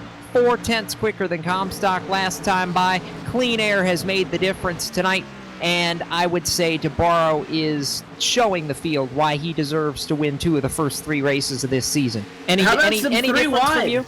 Couple of the lap guys getting at it. 3 wide, a big pack of cars right in front of David Comstock. They're eating them up. Those are guys that are a lap down, but again, took the fresher tires later on. And even that 9 machine of Anthony DeBarro came down a little bit earlier than what he would have liked to. That second stint, or rather the third stint, I guess, not a race after the second pit stop, was the shortest one that he had all race long, but he needed to get the tires, and he needed to get back into catching to the 14 before Comstock got away. So DeBarro did have to change the strategy just a little bit to keep the 14 in check, but you can see that right now the 14 machine, he's going to struggle to hold on to P2, I think, because Mike Kelly, who has been very quiet tonight, was closing, but here comes Scott Eckridge. Look at the 70 Toyota. That's side by side for P3. Hey, Evan, that still doesn't tell us if you think anybody besides DeBarro's going to win this race. No, he's got it. The 9's got it. I stuck with him earlier. You guys started changing it at the second or third pit stop there. You started to go with the 14. I held with him. I'm not changing now. Here comes Scott Eckridge for second in turns 3 and 4. The Los Venom Camry moving to the inside of the racetrack. He's got a lane on David Comstock and forces him wide. Can't do anything with it, Brian, across the stripe. 17 laps to go. DeBarro's already 3 seconds gone, but Scott Eckridge wants second, and he's going to have it off turn 2. Yeah, at this point, David Comstock with his older tires, he's just got to ride around and try to hang on for as much as he can. He's going to lose second. He's definitely going to lose third as well. It's going to be a matter of how many more positions is he going to lose between now and the end, and he's just doing a good job hanging on. This was an interesting night for him. I like the risk. We have a wreck off. A couple cars in grass, the 5. No caution as of yet. The number 66 and the number 5 of Dan Murray and Brian Harvey saved it. Get into it off turn 4, and we, for the time being, we don't have a caution, but this could still get very interesting. Those were those lap cars I was talking about, hustling through. They went 3 wide. There was a spinner somewhere in front of them, or somebody was smoking, and it was contact. The 5 came up, got into the left rear of the 66, so that was contact between Dan Murray and Brian Harvey. How they did not go around, I don't know, but I know that the guy up front and behind the wheel of that number 9 machine's not complaining. No, he's not, because the last thing Anthony DeBarro wants to see is a caution flag here tonight. This race has gone green all the way. We're coming down to 14 laps to go. I didn't think this race would go green all the way to wrap up this package here on iRacing, but boy, have they proven me wrong and run a fantastic race so far. 14 laps, 3.5 seconds. DeBarro's running away, but the battle for third is what's going to be fun here in a couple of minutes, because Mike Kelly is applying all sorts of pressure to the back deck lid of David Comstock. We saw Kelly close it in on Comstock, and the conversation was, can the 80 get to the race lead? This was when they were running P1 and P2. The 80 still put up a good fight. The problem for both of these guys was DeBarro and Eckridge were both just so much faster. And the 14 in the fence again. Comstock, every single time that happens, it's in turn number 4. He's been doing it almost every other lap, a little bit the last couple, and he was 7/10 in front of Kelly. That's gone. 80 to the inside, 3 wide. Look out to the bottom is Chad Cole, and a smart move by Mike Kelly to back out of that one, and the 14 hangs on to P3. That was almost chaos right there. And now Mike Kelly looking to the inside of Comstock again. It's 12 laps to go as they cross the stripe right here. And you know what? Scott Eckridge is closing a little bit, 0.2 last time by on Anthony DeBarro. I don't know if DeBarro's just woeing up trying to take it easy, or if Eckridge has been saving something. He may have something for DeBarro here. This time by, they're going to take 11 laps to go. He's going to have to average 1/4 of a second each time. So right in between 2 and 3/10 at 25/100ths of a second. That's how much he's going to have to best and by if he wants to get there in 11 laps. And he's a little bit shy. He's just shy of 2 laps quicker per lap. It's going to put him short. If you want to do anything with it, you're going to have to get to him with a couple of laps left in your pocket to make a pass. We saw the 14 of David Comstock give up the race lead to Anthony DeBarro rather uneventfully because he knew how much quicker the 9 was. If Eckridge gets to the 9, I can guarantee you that's not going to happen. Right now, that's still in the distant future because the gap is 2.7 seconds. The battle is still for third. Here comes Kelly up the bottom at 10 to go. Yeah, and he is, I mean, these two are going to be fun to watch the last little bit of this race. Mike Kelly wants a podium. David Comstock wants to deny him. Off turn 2, they are wheel to wheel, and Comstock edges him out. Now you see Tim Matthews, the Kentucky Wildcats Chevrolet, power through on fresh tires. 9 laps to go. This time by for car number 9. It's DeBarro by 2.8 seconds. And I think when Scott Eckridge started putting a little bit of pressure on, putting down some good lap times, Brian, maybe the spotter in the ear told Anthony DeBarro, boys, you need to pick up the pace just a little bit, because I think that was when DeBarro put the foot to the floor a little bit harder. Yeah, with DeBarro having the lead that he has right now, there was no point in him running too hard until he saw a reason to have to run hard. And I'm sure, like you said, when Scott Eckridge started gaining a little bit of time, they radioed into him and said, look, you might want to pick up the pace just a little bit. He's starting to close in. But there's still not really much work to worry about for him unless a caution comes out. This is Anthony DeBarro's race to lose. But we still have a very interesting battle back there for third. Mitch Rollo just kind of snuck up into the battle out of nowhere. He's on the inside of David Comstock, trying to take that third position away, trying to give Boomtown two drivers in the top 3 here at the end of this race. He's running hard on the inside of David Comstock as he's going to try to make that pass as they get down to turn 1.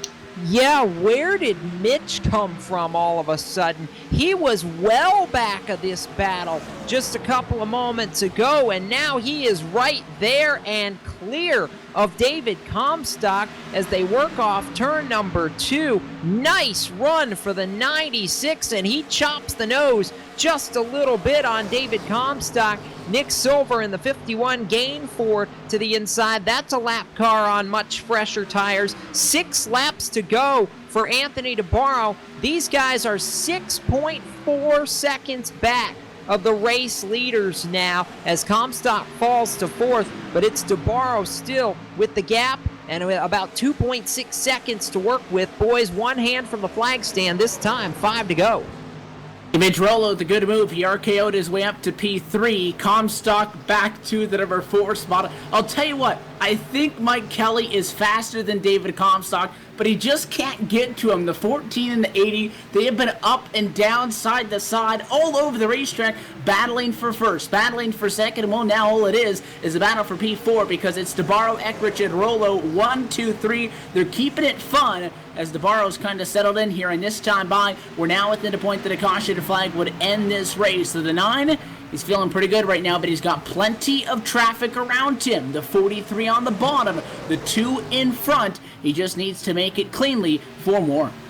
Be quiet about caution flags, Evan. I, for one, would like to see this race go caution-free tonight because it's been a while since we've had one of those in the Full Throttle Cup Series. 3 laps to go when they get back to the line, and how about a nice run for Aegis Motorsports tonight? Carl Shedd, Joseph Tice, 6th and 7th, the 45 and the 25, and the satellite car for Daniel Eberhardt with that team in 11th right now. All the way around, those 4 cars, when you include David Washington, nobody worse than 15th tonight, so it's a good night for that entire squad, and they've really come into this league, Brian, strong this season.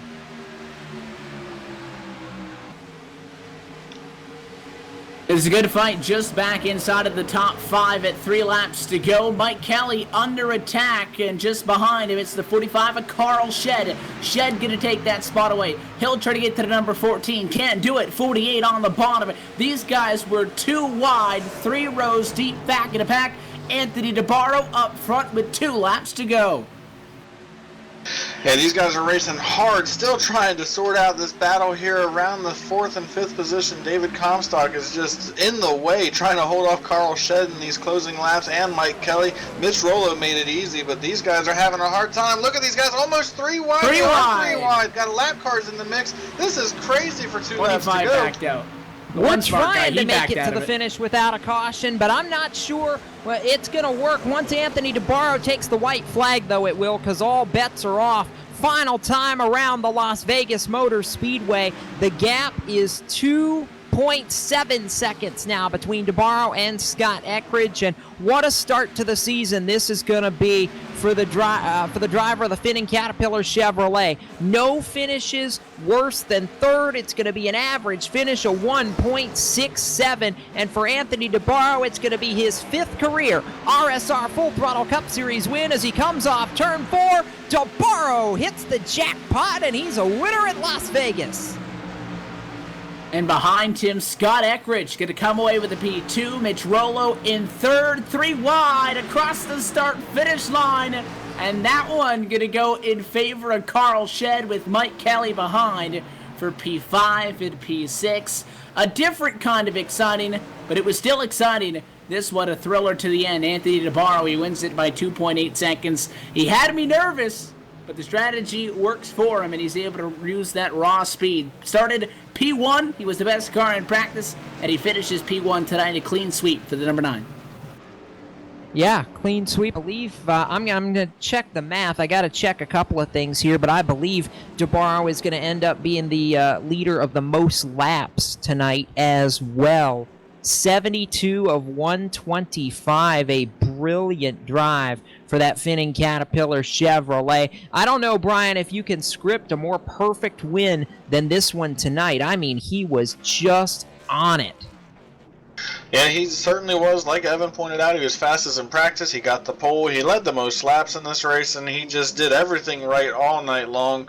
Definitely deserved this victory here tonight. I just have to say, I can't believe this thing went caution free from start to finish. That is an incredible job by all 43 of these drivers to run 125 laps as hard as they did, especially there at the end. These guys were racing hard, battling off lap cars that were on fresh tires and battling for position with one another. That was some of the most exciting racing I've seen in a long time, and they did a wonderful job. Just absolutely an amazing race to call and an amazing race to watch. I hope the fans at home watched it and loved it. It was a lot of fun, and DeBarro burning it down on the front straightaway. We'll get to hear from him as well as our other top finishers. We'll hear from Comstock on his strategy and the podium on their incredible runs when we come back for the LSRTV post-race show in just a moment. Anthony DeBarro wins in Sin City. Back with more after this. From Las Vegas Motor Speedway, you're watching iRacing Live and LSRTV, the voice of sim racing.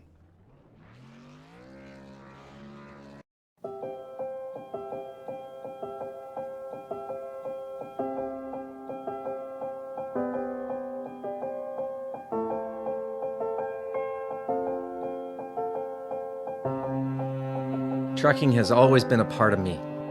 It started years ago when my dad and granddad were hauling vegetables to market in Liverpool. The family immigrated to Canada in the late 60s and settled near Alliston, Ontario. I bought my first truck in 1982 and Mercer Trucking was born.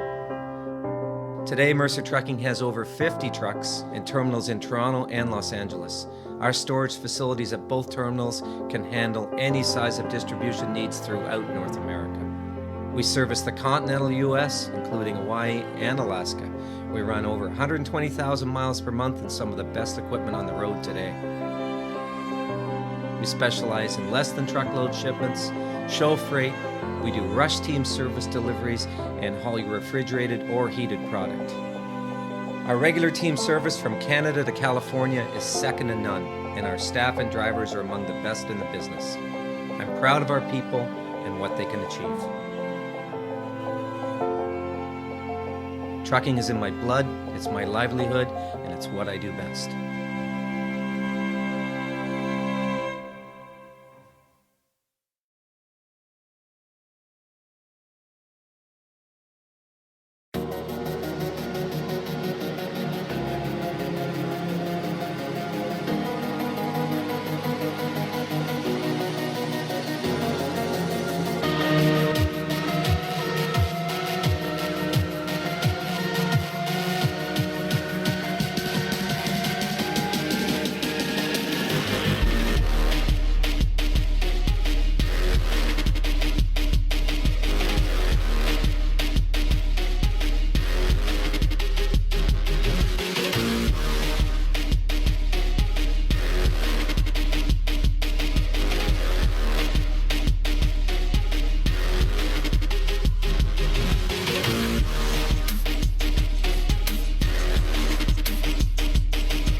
Welcome back to LSRTV and iRacing Live as we bring you into the LSRTV post-race show here presented by Gary Mercer Trucking for the RSR Full Throttle Cup Series. Jacob Seelman, Evan Pasoko, Brian Macklin getting ready to head pit side. In fact, I'm headed pit side, Evan, to get ready to catch up with the top finishers tonight. You guys are going to join me momentarily, but let's take a look at the final Gary Mercer Trucking full field rundown, shall we?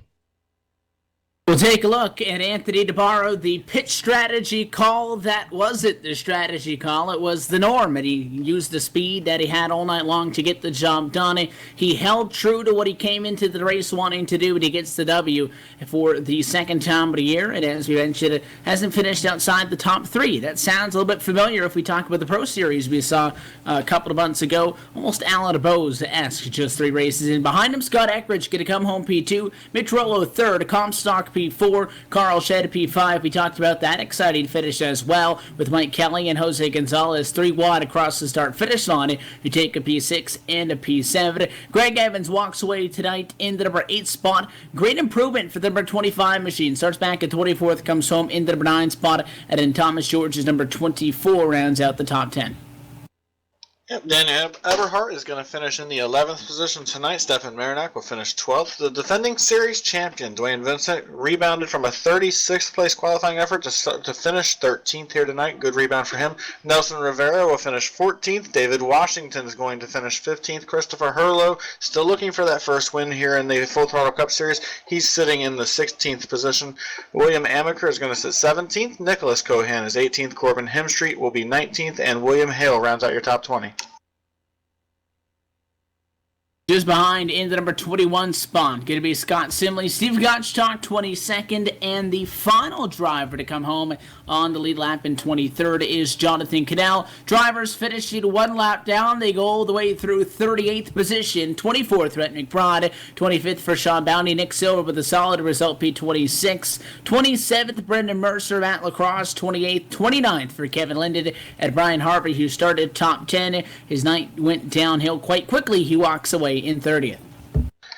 Jimmy North will finish in the 31st position. CJ LeVere is 32nd. Rich Jetty will finish 33rd. Tim Matthews comes home 34th. Chad Cole did not have the night we expected him to have at all. He started in the back. He finishes in the back, finishes P35. Doug Roth is 36th. Sean Castro 37th. Dan Murray, after having his incident off turn 4 towards the end of the race that did not bring out a caution, he's going to finish in the 38th position. 39th goes to Douglas Wyatt. Scott Stenzel is 40th. 41st goes to John Abbott. 42nd goes to Adam Littell, and Mark Bratcher, the only driver that did not finish this race, he finishes in the 43rd position. And a wild night produced some wild racing, and we had a great finish at the end. And Jacob, I believe you have caught up with the guy that was the only one that really made the 2-stop strategy work, and you've caught up with David Comstock.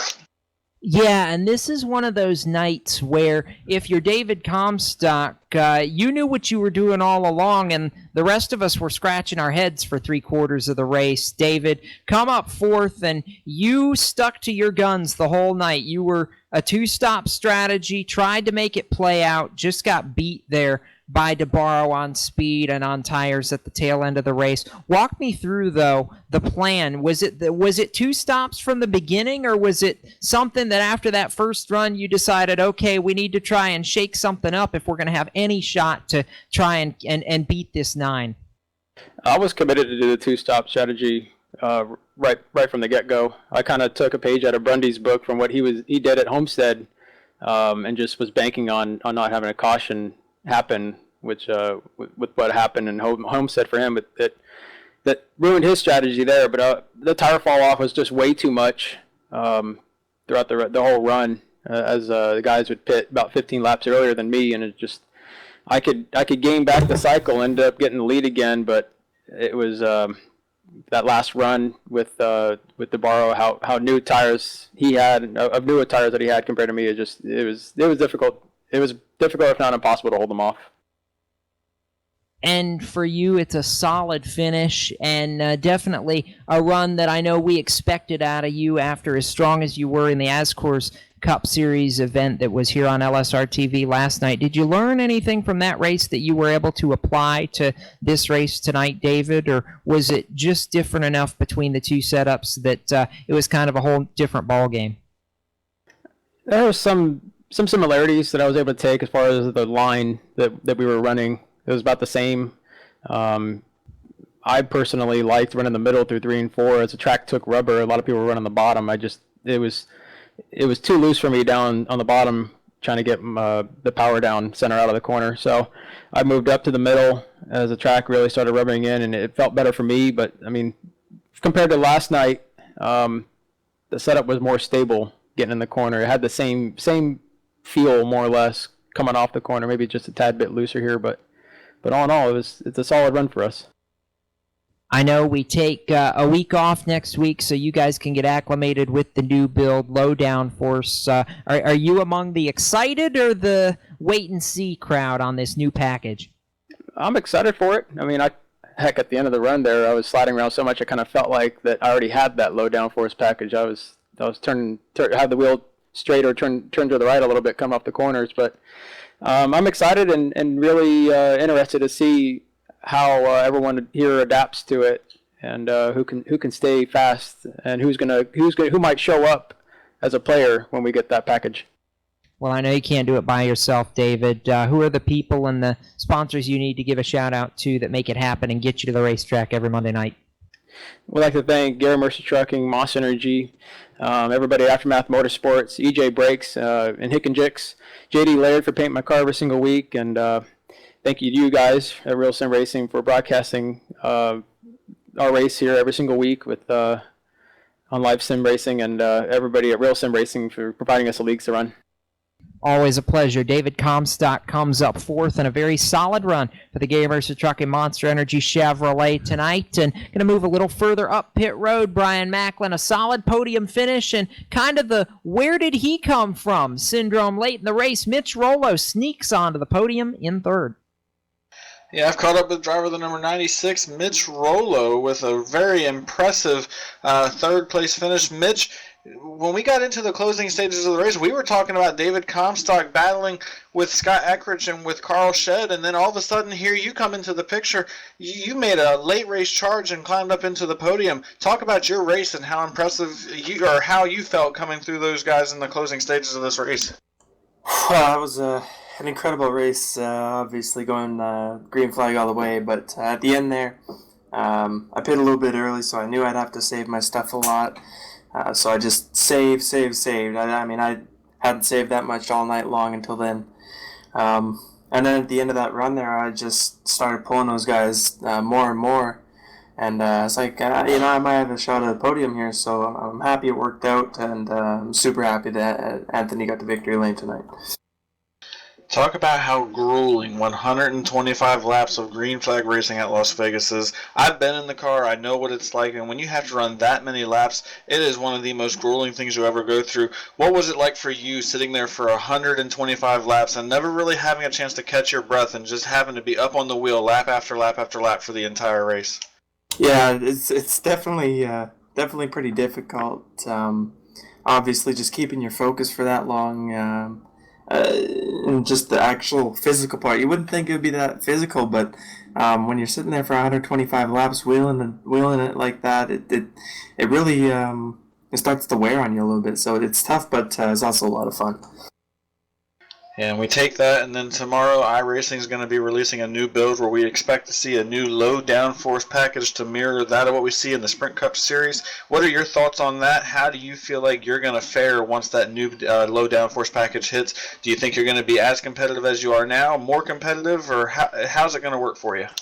Obviously, I hope I'll be more competitive, but I don't know, only time will tell. I'm very excited for it. Last week in Atlanta, I did pretty well with a car that was pretty loose, and I think there's going to be a lot of sliding around with this new downforce, so low downforce. So I'm really, really excited to see what it has in store. All right, and real quick before we let you go, we know you need to give some shout outs to your sponsors and to any friends or family that might be back at home. Who makes it happen for you, Mitch? Yeah, I wanna dedicate this race to Dylan Brockwell. One of the first leagues I raced in on iRacing, me and him raced together. He passed away last week, unfortunately, so my thoughts are with him, his friends and family. Obviously, a very tough situation for them. But I gotta thank the pitstopnews.com, turn2news.com, Jared Como, Anthony DeBarro, Chris Hurlow, and Corbin Himstreet. Also gotta thank you guys at LSRTV for putting on a great broadcast and Real Sim Racing.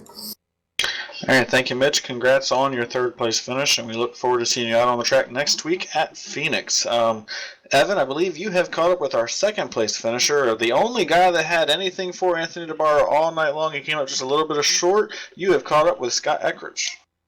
Yeah, the majority of tonight's conversation was who's going to win the 9 or the 14. Well, Comstock ended up P4, and Scott Eckridge began to close in late. We thought he might have had a shot for the checkered flag. He starts P2. It's exactly where he finishes tonight at the Las Vegas Motor Speedway. Scott, congratulations to you.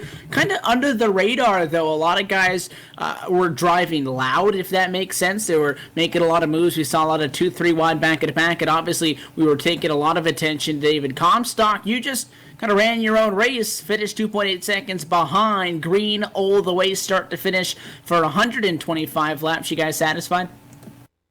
Oh, I'm very happy. I've had a rough couple weeks, so I'm very glad to get a nice solid points day here. We talked about DeBarro, who has had such a good start to his 2016 campaign. For you guys, a little bit of a rough go at it tonight. Starting up front in a fast car really all night long. P4 in practice, qualified P2. To go green all the way has got to be grueling. What was the strategy to make sure that while you start up front, you had to make sure you obviously got through 125 laps to make it to the end? Were you any timid at all based on the results that you guys have had so far? Did you just try to block it out and start logging laps? Because, I mean, the race did get done in pretty good time, but it was green all the way, so it must have felt like an eternity out there. Oh, no, yeah. I was taking it as easy as I could. That was my strategy for the race. Just drive, underdrive, keep the tires on the thing, and, try to play the long run game. And I think it was pretty successful. P2 tonight, definitely a strong finish. The topic of conversation is going to be there's a new build coming out on the sim.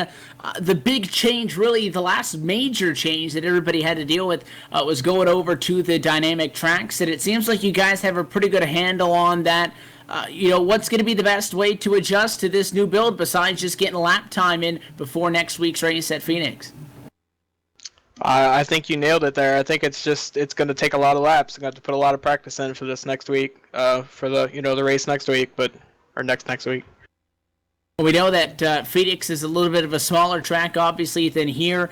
I'm timid to call it a short track, not really a short track, but based on the calendar that we have, it is one of the shorter tracks we go to. We know that fireworks can fly there. It was a somewhat calm night in Las Vegas. We're going to go to the next couple of races here as we continue on the West Coast swing, Scott. But a good finish for you, coming home in the number 2 position. This box is the shout-out who makes it happen.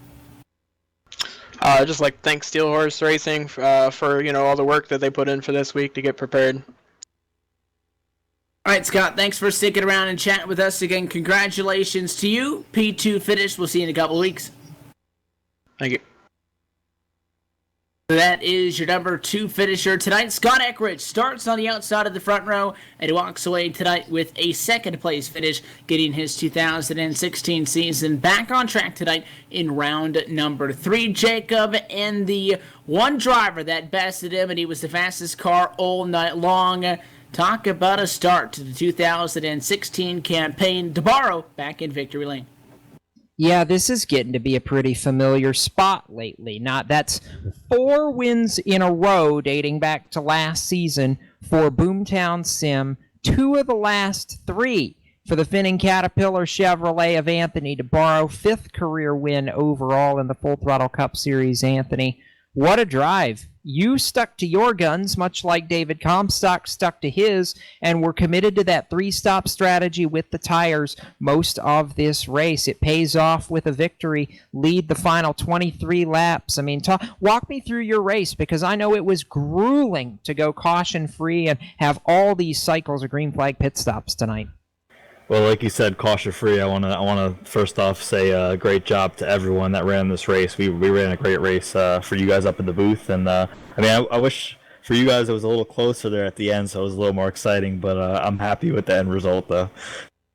I imagine you've got to be. You've got a massive point lead right now, almost 40 points through the first 3 races of this season, and you got to be pretty well content because with 2 wins already, providing you are in the top 30 in points at the end of the regular season, you will be 100% guaranteed a spot on the chase grid. I mean, how satisfying is that after last year when you still got onto the chase grid, but basically had to crash the party late after missing segment 1 and having to come from behind all the way through to Richmond? This has to be a huge feeling for you right now.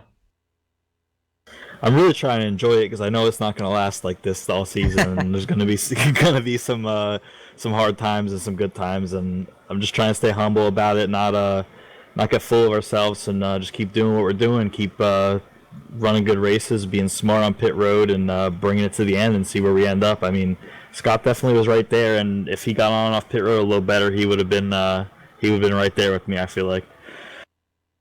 It's definitely it was interesting the way the race played out. At the end of the race, I know you were slide around, gave up a little time to Scott there, but was that just a case of managing the gap and managing the tires there in the final laps, knowing that you were overall pretty well in the clear? No, it was actually all traffic. I know I came off pit road. I saw David was 7 seconds in front of me. I knew he had pitted like 6-8 laps before me. So I was thinking, all right, I looked back at who was behind me, and Scott was, I think, 3.5 seconds back. And I'm like, you know what? I'm like, this is going to be the longest green flag run we did on tires tonight. I should just be easy at the beginning. And I took the first 10, 15 laps. And I was really easy on the tires, not scrubbing them real hard, and then luckily at the end it hung on, and it was hanging on at the end. That's what I would call it. I hear you there. I know you can't do it by yourself, Anthony. For you first, and the sponsors, the shout-outs. Who makes it happen for you in the 9 team? I'd like to shout out to Boomtown Sim. I mean, obviously without them, I wouldn't have a quarter of the speed I have right now. Corbin, he's the team leader. He does a great job keeping us in check. Me and Mitch keeping us from bickering too much. I like to shoot, obviously Mitch, Jared, and Chris. What can I say about that? I do a great job, and I'll do the shout out to the pit stop. They're on board as an associate sponsor, and obviously Finning Caterpillar. I'll give a shout out to them. That's Anthony DeBarro, the race-winning driver, and he spoke of the team owner who kind of snuck in behind and wasn't even sure if he was going to be back tonight. But Corbin Hemstreet, you've got to be satisfied. 3 races, 3 wins as a team, 4 in a row dating back to last. Could you have scripted this to start the season? No, hard to imagine it going any better than it has, really. Just keep doing what we have to do. We're getting the breaks we need, and hopefully we can keep the streak going as long as we can. It's really been remarkable, and I know you kind of struggled tonight not having the track time, but being able to watch your guys finish first and third, and seeing the way this has played out. What kind of a statement does this send through 3 races that Boomtown Sim not only has all 3 victories so far this year, but you guys are 4 points out of the lead in the team's championship, which you finished second in last year, despite having 2 guys that missed the whole first segment.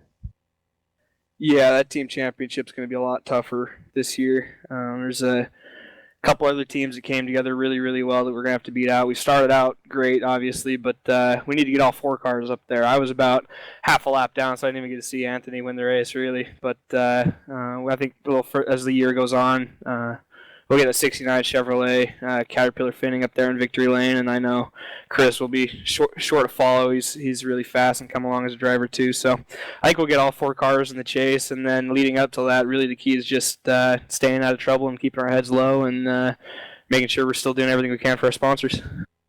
And I know, it's been a lot of fun to watch basically the same sponsors on your car as Anthony's, so it's been satisfying. We head to some tracks that you're good at here in the next week, couple of weeks as well after this new build. How excited are you for the new build? I know, Anthony's been the wheelman these first couple of weeks, but I know I've heard some good things from you on this low downforce package too. Yeah, be interesting to see when it comes out, get some laps on it, and that's the first time we really truly know. But hopefully it'll make us be sliding around just like those real Cup drivers. And I think that'll fit my style and Mitch's style and Anthony's style, and hopefully Chris's too. I think we should be doing more of the same, but you just can't really tell until you really get laps on it. Somebody else could fit their style even better. So we're just hoping to stay out on top as long as we can and be there at the end of the year.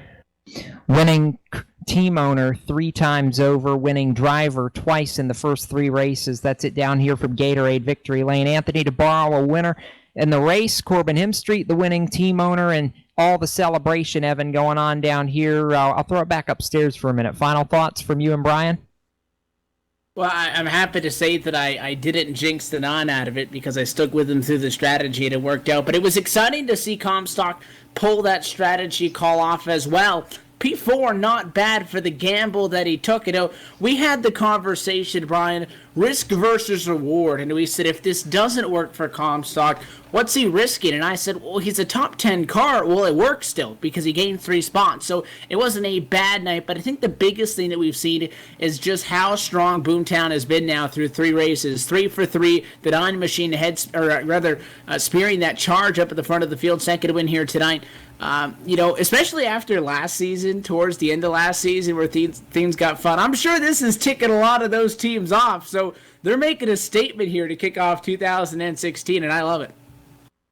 Yeah, they certainly are making a statement this year. What an impressive way to kick off the 2016 campaign.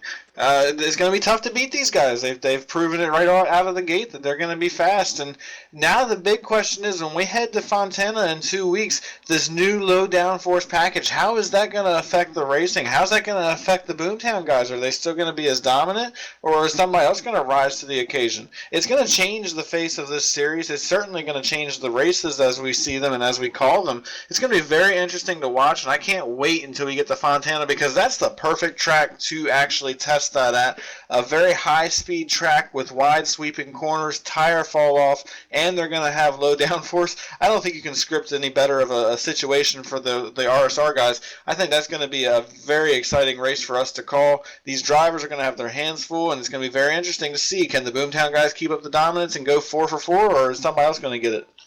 We'll find out in 2 weeks' time. Off next Monday night for both St. Patrick's Day and the new build for iRacing, and we'll come back at it with low downforce and a new resolve in 2 weeks' time for the Auto Club 180 from Auto Club Speedway of Southern California right here on iRacing Live and LSRTV. For now, though, we congratulate Anthony DeBarro and Boomtown Sim on a second win for the 9 team this season. He gets it done in Sin City as the winner of the Sin City Showdown. For Evan Pasoko, Brian Macklin, Cisco Scaramuza down in the production trailer. Of course, Jimmy North, Brennan Mercer, John Abbott, all the admins and the people that make it possible at Real Sim Racing. I'm Jacob Seelman reminding you to keep it off the wall until we meet again. And next time, we'll see you right here on the web. This broadcast dedicated to the memory of Dylan Brockwell, as several of our drivers mentioned post-race, passed away just a couple of days ago. Dylan, this one's for you, my friend. We say goodnight from Las Vegas.